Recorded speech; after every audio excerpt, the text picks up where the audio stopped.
योगालयाय भोगाय योगयोग्याय धारिणे जितेन्द्रिय जितज्ञाय दत्तात्रेय नमोस्तुते दिगंबराय दिव्याय दिव्यरूपधराय च सदोदित परब्रह्म दत्तात्रेय नमोस्तुते।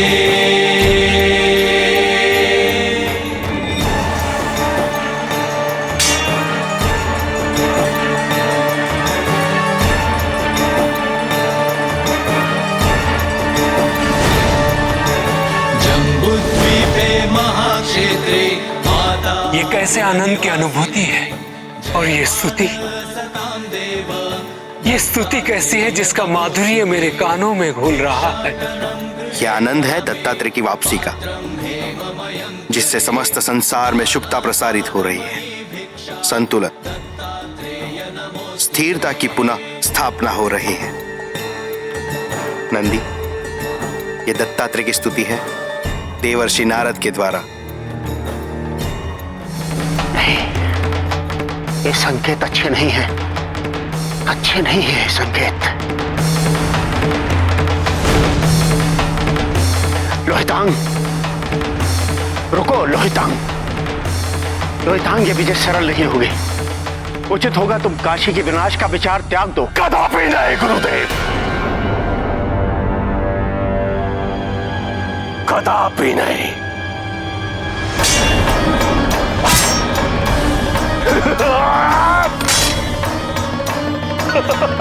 बुलाओ अपने पिताश्री को।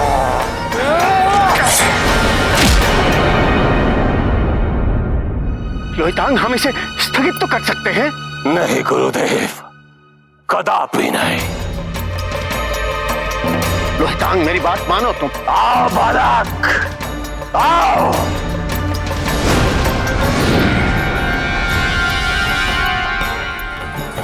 इति श्री नारद पुराणे नारदकृतं दत्तात्रेय स्तोत्रं संपूर्णम्। श्री दत्तात्रेयार्पणमस्तु।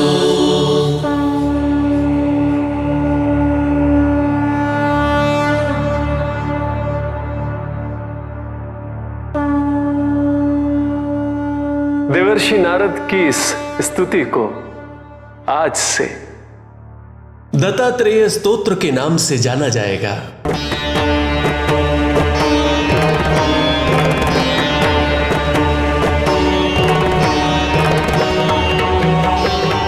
अब आप सब मुझे आज्ञा दीजिए।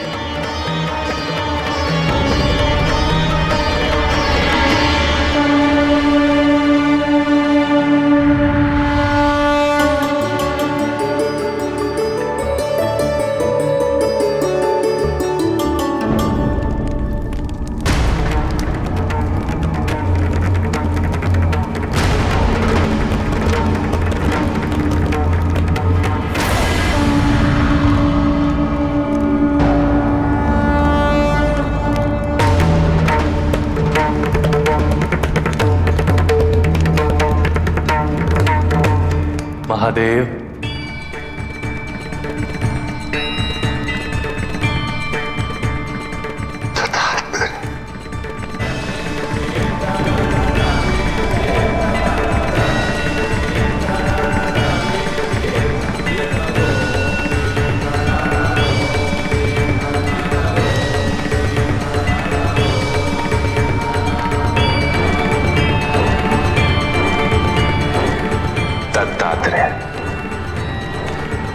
नारायण की अनुपस्थिति से ब्रह्मांड में उत्पन्न हुए असंतुलन को तुम्हारी उपस्थिति और सकारात्मक ऊर्जाओं ने संतुलित किया है। ये तो मेरा सौभाग्य है महादेव कि मैं त्रिदेवों की सेवा कर सका। जब तक आप नारायण को वापस नहीं ले आते, जब तक त्रिमूर्ति पुनः पूर्ण नहीं हो जाती, तब तक मैं समग्र ब्रह्मांड को संतुलित करता रहूंगा। मुझे आशीर्वाद दीजिए। मेरा आशीर्वाद तो सदैव तुम्हारे साथ है दत्तात्रेय।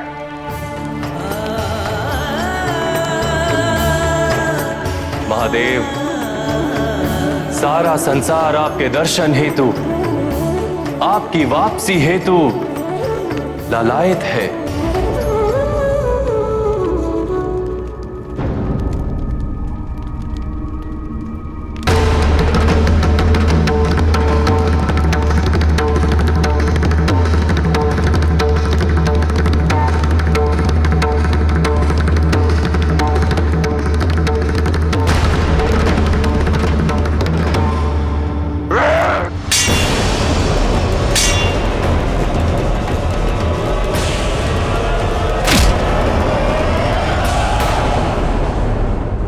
कोई नहीं आएगा तुम्हारी रक्षा करने, कोई नहीं।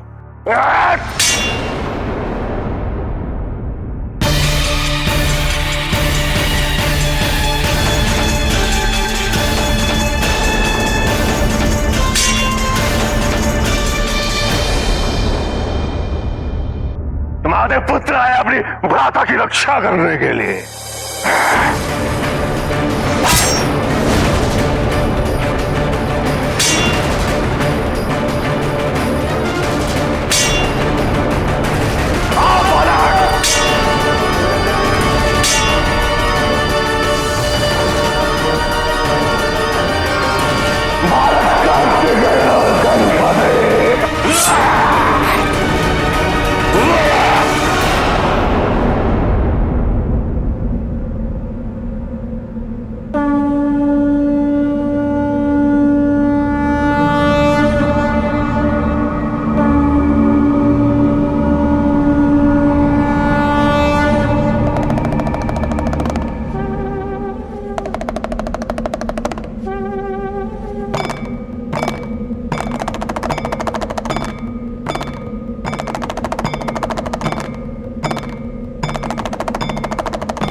वसन्तं हृदयारविन्दे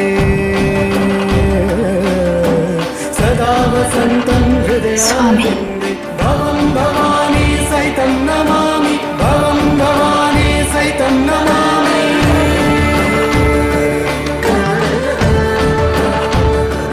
हर हर हर हर हर हर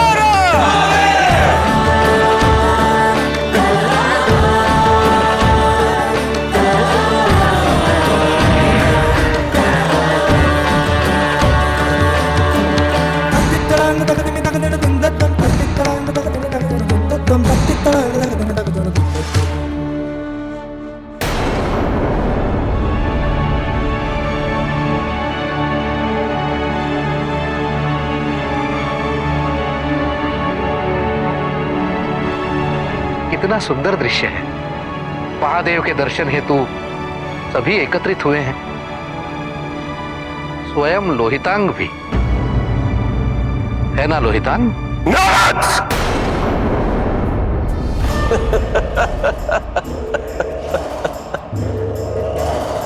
आप सबको मूर्ख बना सकते हैं महादेव, भ्रमित कर सकते हैं, मुझे नहीं, लोहितांग को नहीं। मैं जानता हूं कि मैं आपका नाश कर सकता हूं, अवश्य कर सकता हूं और करूंगा भी, अवश्य करूंगा।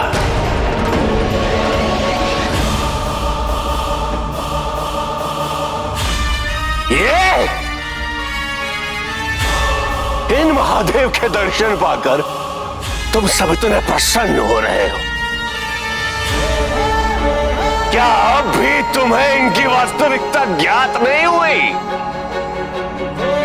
क्या अब भी नहीं समझे तुम लोग कि कितने बड़े पाखंडी है ये तुम्हारे देवों के देव महादेव? भैया, ऐसे क्या देख रहे हो मेरी ओर? ये सत्य है।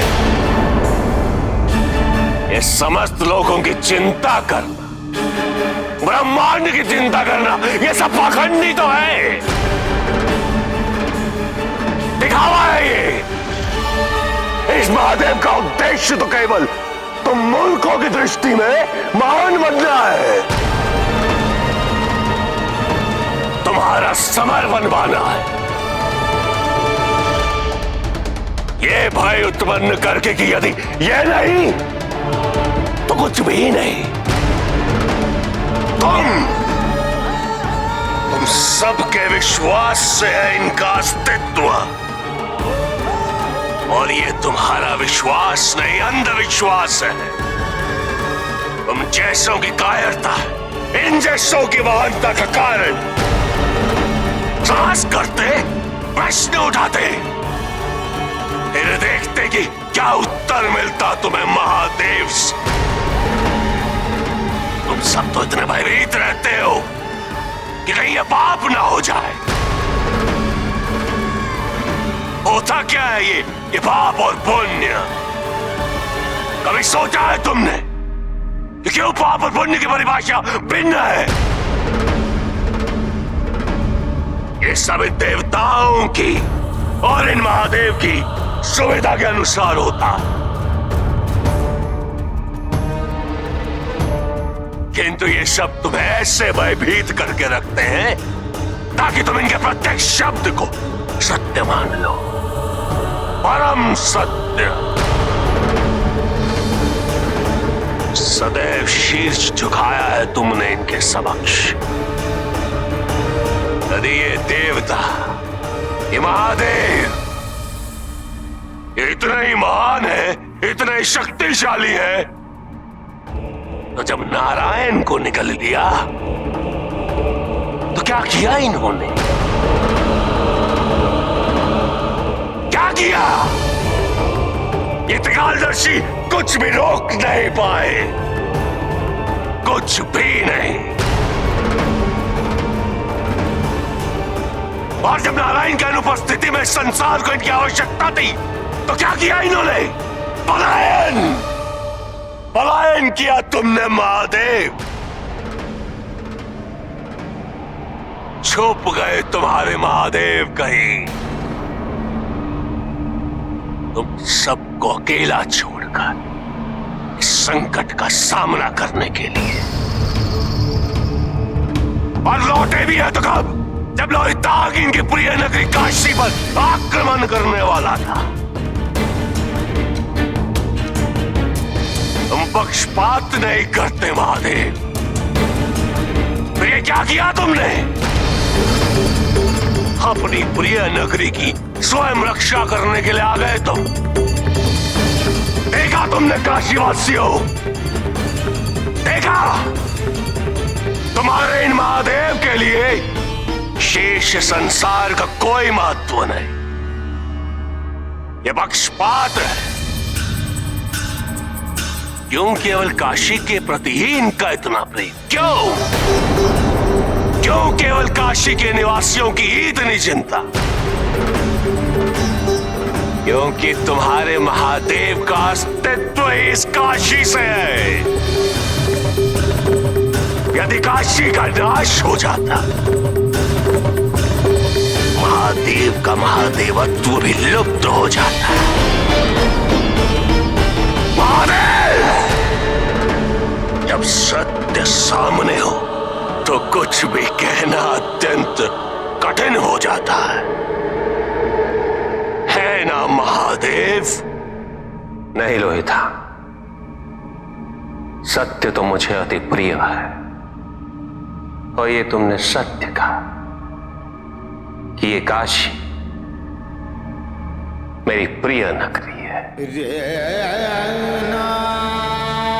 किंतु काशी एक ऐसा स्थान है लोहिता, जिसे मेरे या किसी और के संरक्षण की आवश्यकता ही नहीं,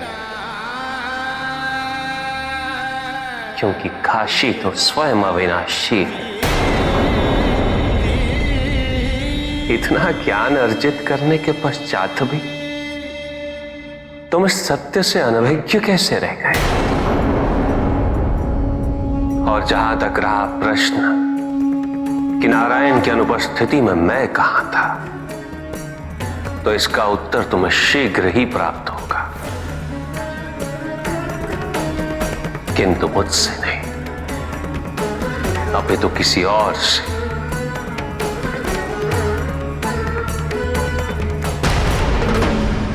तुमने तो स्वयं भक्ति पर भी प्रश्न उठाया लोहिता, किंतु क्या तुम्हें स्वयं ये स्मरण भी है कि भक्ति होती क्या है? आराध्य और भक्त को एक करने का मार्ग है भक्ति, माध्यम है भक्ति, प्रेम से परिपूर्ण। जहां प्रेम होता है लोहिता, वहां भय कभी वास नहीं करता, वर्चस्व नहीं होता, भ्रम नहीं होता, कामना नहीं होती, ईर्ष्या नहीं होती, अंधकार नहीं, अहंकार नहीं, केवल तुल्यता होती है लोहिता। कोई बड़ा नहीं होता और कोई छोटा नहीं होता। आराध्य और भक्त दोनों की एक ही इच्छा होती है, मिलन। और जहां ये मिलन होता है, ना ही वहां पाप है और ना ही पुण्य, ना जीवन है ना मृत्यु, ना सुख की कामना ना ही दुख की चिंता। वहां केवल मुक्ति है, पूर्णता है, और यही तो भक्ति है लोहिता। और यही है भक्ति का उद्देश्य और भक्ति की यात्रा, और यही है भक्ति का गंतव्य। अंधविश्वास भक्ति नहीं, अज्ञानता भक्ति नहीं, किंतु भक्त में अज्ञानता हो तो उसका समाधान अवश्य होता, क्योंकि भक्त की आस्था उसे अज्ञान के अंधकार से निकालकर ज्ञान के प्रकाश तक अवश्य पहुंचाती है। समस्या तो वहां उत्पन्न होती है लोहितांग, जहां द्वेष हो, क्योंकि द्वेषपूर्ण व्यक्ति सदैव अपने मन के द्वार बंद कर लेता है किसी भी ज्ञान के प्रति, और उसके लिए उसका द्वेष महत्वपूर्ण है। द्वेष ही बनता है उसका अस्तित्व, उसकी परिभाषा भी बन जाता है। उसे उसके द्वेष से मुक्त कराने वाला कोई भी ज्ञान, कोई भी मार्गदर्शन स्वीकार्य नहीं होता लोहितांग। उसकी यात्रा केवल अपने आप को सही प्रमाणित करने तक सीमित हो जाती है। और यदि तुम ये बातें समझ पाते लोहितांग, तो तुम्हारे जीवन को एक उचित दिशा प्राप्त होती। केवल तुम्हारा ही नहीं लोहितांग, उन सभी का उद्धार होता जो तुम पे अंधविश्वास कर रहे हैं।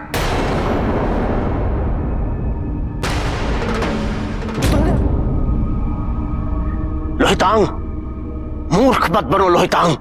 तुम मेरे शिष्य हो और मैं अपने शिष्य की शक्ति और उसके सामर्थ्य से भली भांति परिचित हूं। तुमने अभी गणेश और कार्तिकेय से युद्ध किया है। उसके उपरांत तुम्हारे शरीर में इतनी ऊर्जा नहीं कि तुम महादेव से युद्ध कर सको।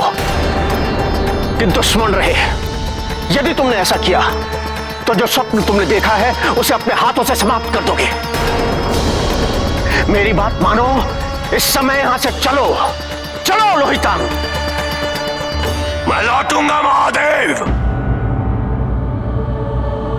मैं अवश्य लौटूंगा। तुम्हारा अंत करने के लिए अवश्य लौटूंगा।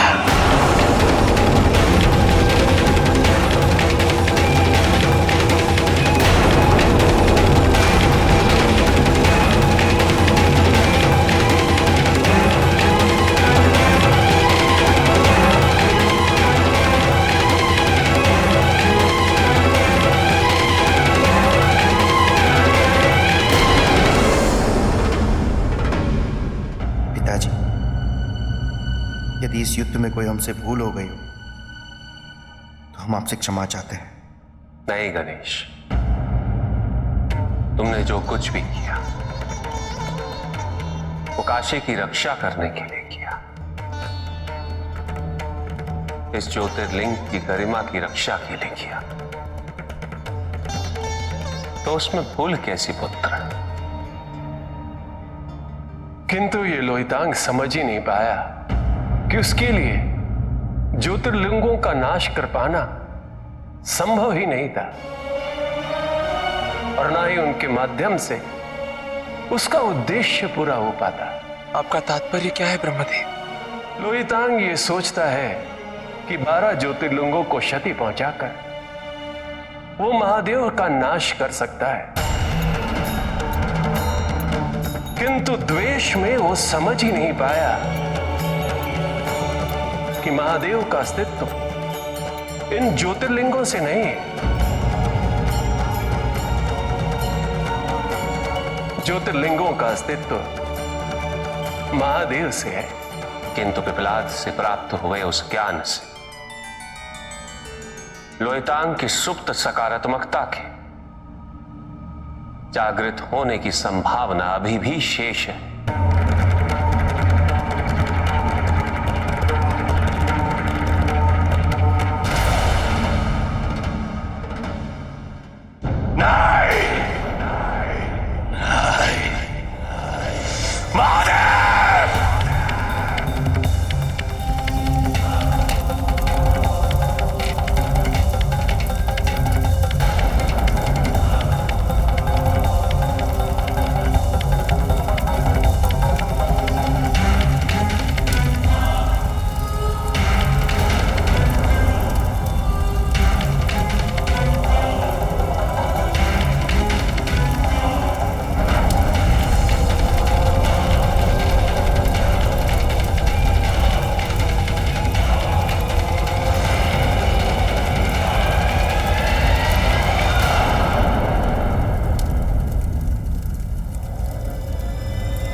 छल लोहितांग कर रहा है तुम्हारे साथ। नारायण को तुमसे निकलवा कर वो महादेव का वर्चस्व नहीं, उनकी शक्तियां क्षीण करना चाहता है। और तुम्हें क्या लगता है, नारायण को निगल जाने के उपरांत महादेव तुमसे प्रसन्न होंगे? मुझे कैलाश जाना ही होगा, महादेव से भेंट करने। कदाचित देवराज इंद्र ने जो कहा था मुझसे पहली बार, वो मेरे भले के लिए था, किंतु मैंने उनकी बात नहीं मानी। अब मुझे कैलाश जाना ही होगा।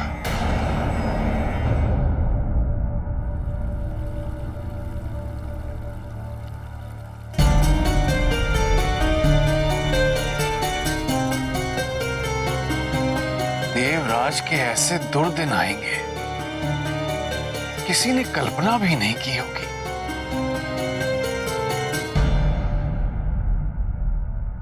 देवराज इंद्र,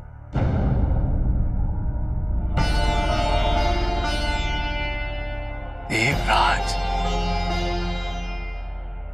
ये शब्द सुनने के लिए मेरे कान तरस गए। पुष्पदंत व्यथित, आपकी और अन्य देवताओं की ये दुर्दशा देखकर मुझे अति दुख हो रहा है। शंखचूड व्यक्तिगत हो रहा है। ऐसा प्रतीत हो रहा है जैसे यह प्रतिशोध है उसका। किंतु मैं निसहाय, अब देवताओं को जल और फल देने के अतिरिक्त कुछ भी नहीं कर पा रहा हूं। यदि मैं किसी प्रकार से आपकी सहायता कर सकता तो मुझे अति प्रसन्नता होती। आप कंदमूल, फल व जल सबके लिए लेकर आते हैं। आइए।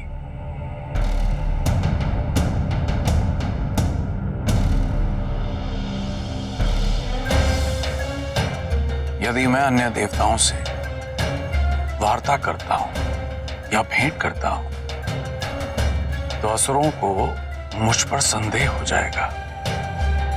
इसीलिए यदि आप कंद, मूल, फल एवं जल के साथ मेरा एक संदेशा भी अन्य देवताओं तक पहुंचा दें तो किसी को कोई संदेह नहीं होगा।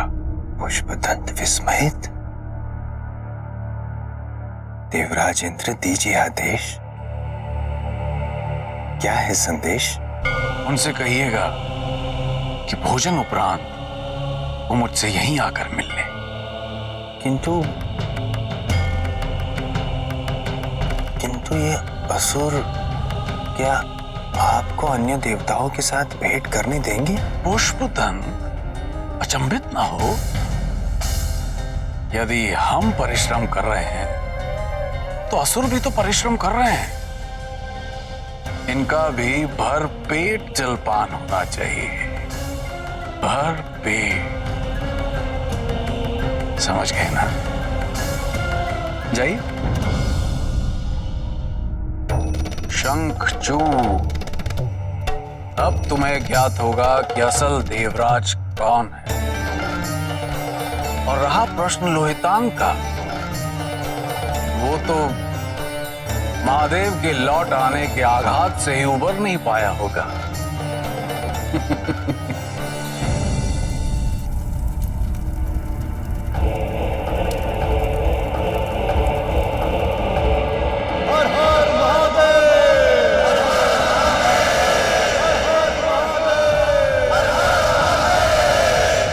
समस्या तो वहां उत्पन्न होती है लोहितांग, जहां द्वेष हो, क्योंकि द्वेषपूर्ण व्यक्ति सदैव अपने मन के द्वार बंद कर लेता है किसी भी ज्ञान के प्रति। और यदि तुम ये बातें समझ पाते लोहितांग तो तुम्हारे जीवन को एक उचित दिशा प्राप्त होती। केवल तुम्हारा ही नहीं लोहितांग, उन सभी का उद्धार होता जो तुम पे अंधविश्वास कर रहे हैं। मैं सफल नहीं हो सकता, नहीं हो सकता। लोहितांग सफल नहीं हो सकता। सुना तुमने?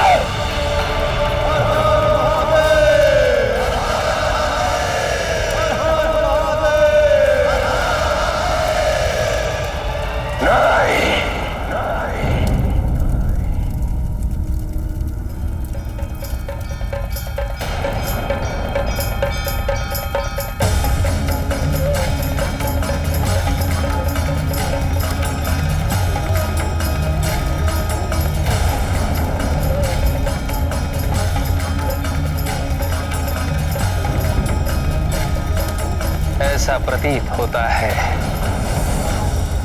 कि आप दिशा भटक गए हैं। पिपलाद, मैं आश्रम से प्रस्थान करते समय मैंने तुमसे कहा था तुमसे कि दोबारा मेरे समक्ष न आना। मुझे स्मरण है,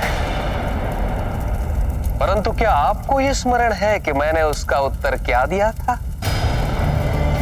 मैंने ये कहा था कि मैं महादेव से प्रार्थना करूंगा कि मेरे सभी शिष्यों की भांति आपको भी उचित दिशा दे। उचित दिशा? पाखंडियों, कौन सी उचित दिशा की बात करते हो तुम? और यदि तुम मुझे अपना शिष्य ही कहते हो तो तुमने गुरु होने के नाते मुझे पहले ही सचेत क्यों नहीं कर दिया कि मेरी योजना दोषपूर्ण है और उसके कारण तुम्हारे महादेव वापसी हो जाएगी। क्या आप जानना चाहेंगे कि आपकी योजना में दोष क्या था? जानना चाहते हैं या नहीं? बोलो पिपलाद, बोलो। उसके लिए आपको सर्वप्रथम अपने क्रोध को नियंत्रित करना होगा, क्योंकि क्रोध से पूर्ण मोह उत्पन्न होता है। पूर्ण मोह से स्मृति भ्रम, और स्मृति भ्रम से बुद्धि अर्थात ज्ञान शक्ति का नाश। और जिस व्यक्ति का बुद्धिनाश हो जाए उसका अधःपतन होना तो निश्चित है।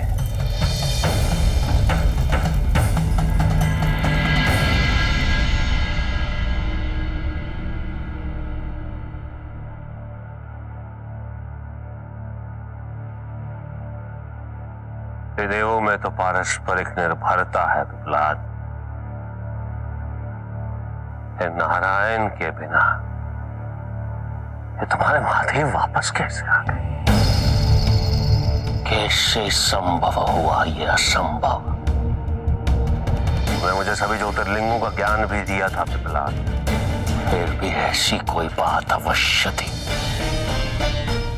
जो तुमने मुझे नहीं बताई। यह भी तो संभव हो सकता है कि आपने समझने में कोई भूल की हो। वो कैसे? आपकी पहली भूल आपका इस निष्कर्ष पर पहुंचना कि त्रिदेवों में से एक की भी अनुपस्थिति अन्य दो देवों को निर्बल कर देगी, और आपकी दूसरी भूल ये समझना कि त्रिदेवों की सारी ऊर्जा केवल ब्रह्मा, विष्णु और महेश में ही विद्यमान है, अर्थात दत्तात्रेय, अत्रि और अनुसुईया का पुत्र। कैसी विडंबना है न लोहितांग। आपको ये ज्ञात था कि सप्त ऋषियों ने नारायण को श्राप दिया था। आपको स्वयं आपकी माता पृथ्वी ने सती अनुसुईया की कथा सुनाई थी, जिसके आधार पर आपने ये सोच लिया कि त्रिदेवों में पारस्परिक निर्भरता है। परंतु आपको इसका स्मरण नहीं रहा कि त्रिदेवों ने तो देवी अनुसुईया को यह वरदान दिया था कि त्रिदेवों की ऊर्जा का देवी अनुसुईया के संतान में आविर्भाव होगा। दत्तात्रेय वर्षों से साधना में लीन थे। त्रिदेवियों ने देवी अनुसुईया के साथ मिलकर उनका आह्वान किया। त्रिदेवों की ऊर्जाओं से परिपूर्ण दत्तात्रेय के लौटने से ही स्थिरता लौट आई है, और इसी कारण महादेव की वापसी संभव हुई। तो तुमने मुझे पहले क्यों नहीं बताया पिपलाद? आपको ज्ञात था, सब कुछ ज्ञात था, परंतु आपको अपने ज्ञान पे इतना अहंकार हो गया था कि ऐसी भूल का होना स्वाभाविक ही था। पिपलाद!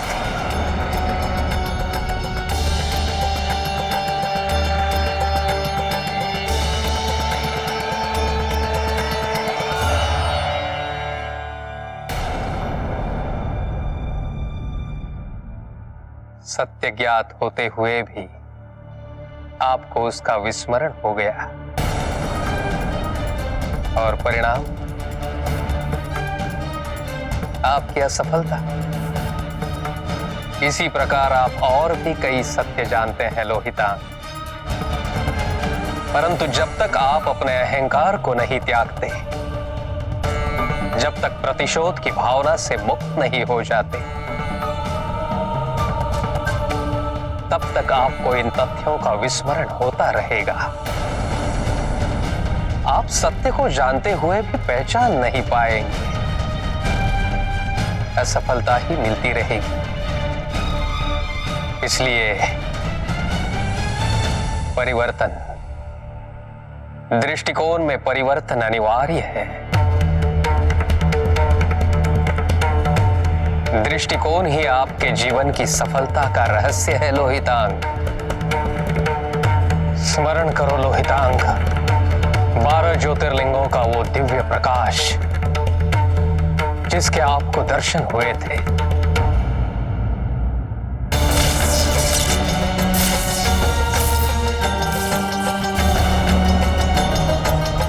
वो माया नहीं थी लोहितांग, और ये आप भली भांति जानते हैं। उस अनुभूति का स्मरण कीजिए लोहितांग, जो आपको ओंकार के समय हुई थी।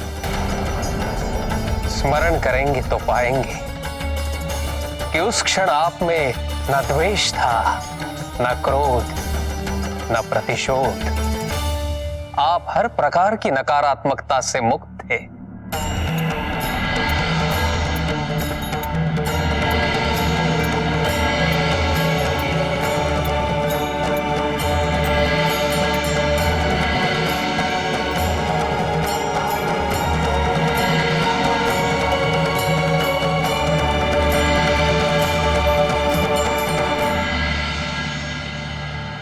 सोचिए, महादेव ने क्यों मुझे यह आदेश दिया कि मैं आपको उन 12 ज्योतिर्लिंगों का ज्ञान दूं। आप अपने क्रोध में महादेव को क्षीण करना चाहते हैं, परंतु महादेव आपके उसी क्रोध के ताप को आपके शुद्धिकरण का निमित्त बनाकर आपको दिशा देना चाहते हैं। आप दिशा भटक गए हैं लोहितांग, परंतु आप अब भी दिशा पा सकते हैं। नहीं, मैं अपनी दिशा जानता हूं।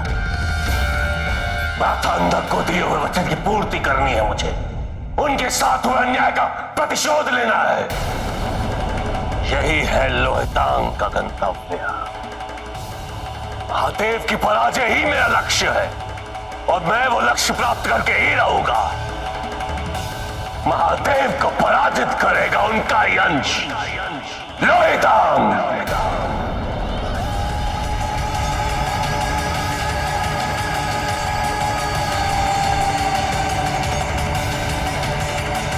हे प्रभु, लोहितांग को सद्बुद्धि दीजिए, ताकि उसे यह आभास हो सके कि वो कितनी बड़ी भूल कर रहा है।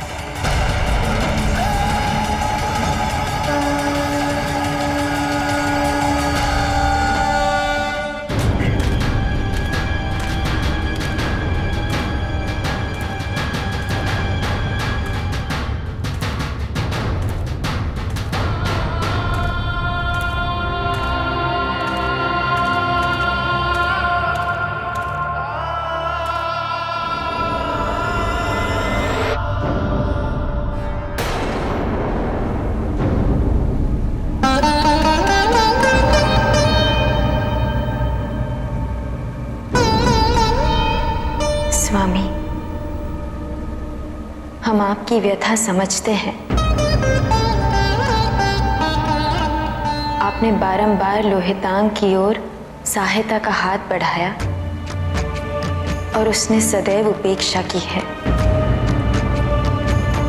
किंतु स्वामी, अब आप वापस आ गए हैं।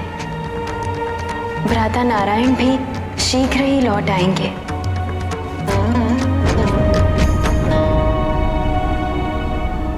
और संभवतः इस पूरी प्रक्रिया में लोहितांग को भी अपनी भूल का आभास हो जाए, उसकी सुप्त आस्था पुनः जागृत हो जाए। पार्वती, युगों पूर्व त्रिदेवों ने स्वयं इस घटनाक्रम को स्वीकार किया था, क्योंकि पार्वती हम तीनों यही चाहते थे कि कोई भी व्यक्ति अंधविश्वास को भक्ति ना समझे, और इसलिए समय समय पर शंकाओं का उत्पन्न होना, प्रश्नों का उत्पन्न होना आवश्यक हो जाता है पार्वती, ताकि सत्य पर से स्वयं भ्रम का आवरण हटाया जा सके। तभी आस्था और सुदृढ़ होती है। लोहितांग, जो मेरा ही अंश है, उसके द्वारा भक्ति पर, मुझ पर प्रश्न उठाना केवल एक माध्यम था इस समस्त संसार को भक्ति की उचित परिभाषा समझाने का। हाँ पार्वती, यह सत्य है कि लोहितांग अब भी तथ्यों से बहुत दूर है। वो ये देख पाने में असमर्थ है कि जो हुआ वो क्यों हुआ। उसे पूर्ण रूप से स्वतंत्रता है मुझसे घृणा करने की। नहीं, ये अंत नहीं है महादेव, ये अंत नहीं। अंत तो तुम्हारे अंत से ही होगा, ये अंत नहीं, ये अंत नहीं।